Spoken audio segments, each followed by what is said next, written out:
class goes slowly. I think when I yap, wow.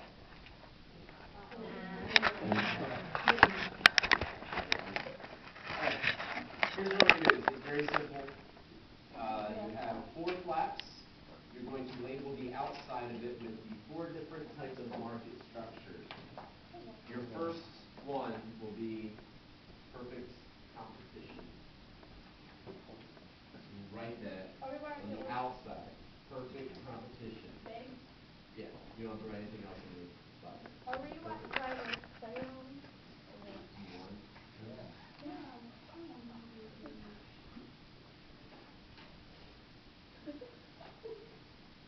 Careful because you end up writing too big.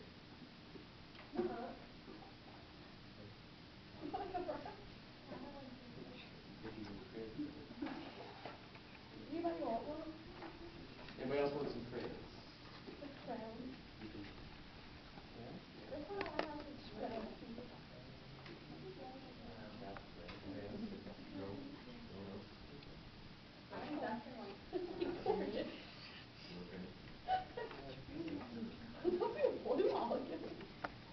So you wrote perfect competition.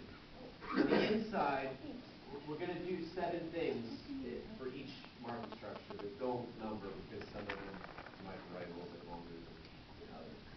We're going to answer these 6.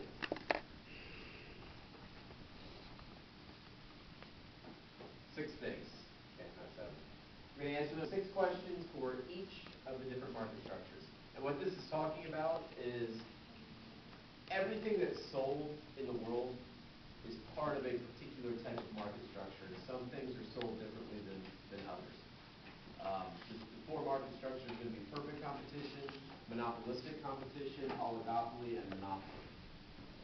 And they all differ. So if you take anything, give me something that's sold. Give me a product that's sold. Toothpaste. Toothpaste. That would probably be, and you can take any different product and you can figure out what type of market structure it actually exists in. I'd say it's probably oligopoly. Toothpaste is an oligopoly. So, good. All right. Perfect competition. This one's going to be possibly the most difficult one to understand because you don't really see it exist much. All right. Number of firms. That means how many different businesses operate within this market structure. There are many.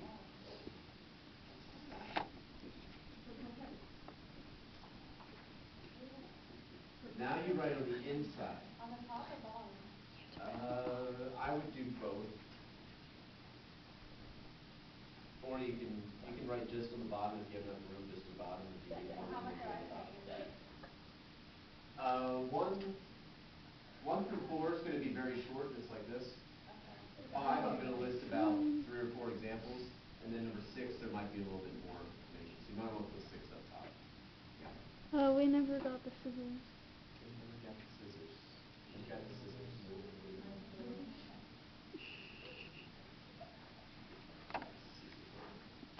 All right. Perfect competition. There are many. Okay, more than others. Meaning, perfect competition has the most firms of all 4 of the different groups. Here's I'm going to give an example first. Don't write this as an example yet, but for you to understand it, I have to give an example. Perfect competition exists when every person selling a particular product sells the same exact thing. Toothpaste. Is every toothpaste exactly the same? No. So it's not perfect competition. I'm going to give you 2 examples I'll talk about. They're 2 very different things. The example I'm going to talk about the most is, give me a product where it's going to taste the same or it looks the same no matter who you buy it from. Sugar. Okay? Sugar, you're thinking along the right lines. Would you say tea?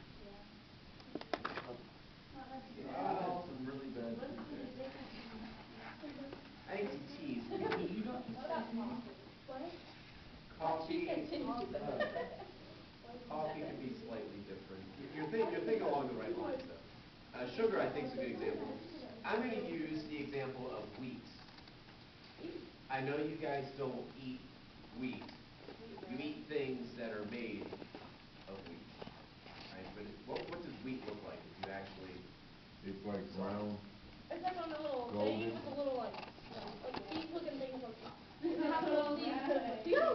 It's like a long brown grass. Yeah, kind of like. Alright, wheat is an example of this, because if you've got a pile of wheat, you're not gonna really care who you buy it from. They're not gonna make it different than someone else. You understand that? Yeah. So if you go to the mall, and they're all wheat stores, it doesn't matter what store you go into, you get the same product. Alright, just kind of understand that. Therefore, we'll answer number 4. Product differentiation. Is there any differentiation between the products in perfect competition? No. This is none. Oh, and just a suggestion, you might want to put down what you're actually answering the questions to. So if you're flipping through your notes later and you see none, you got no idea what that answer is. Yeah, but. What's the answer? What are you Product differentiation, there is none. Oh. Doesn't matter who you buy it from, you're getting the same exact version. Not the bridge. Are we So- using this question for every one of these thoughts? Yes. One of my examples was wheat. I already talked about wheat a little bit. Another example, stocks. Well, technically, shares of stocks. And I'm not going to explain the whole stock market to you. You don't have to know exactly how the stock market works. But if you wanted to purchase a share of IBM, does it matter who you buy the share of IBM from? Is it worth the same? Is it the same price? Yeah. Yes. So every share of IBM is equal. Now what did they give you? We're done with the scissors. You're done with the scissors. Yeah. Just throw them at me. Anybody else need scissors? No? No, it's supposed to lay flat and stiff. So, shares of stocks.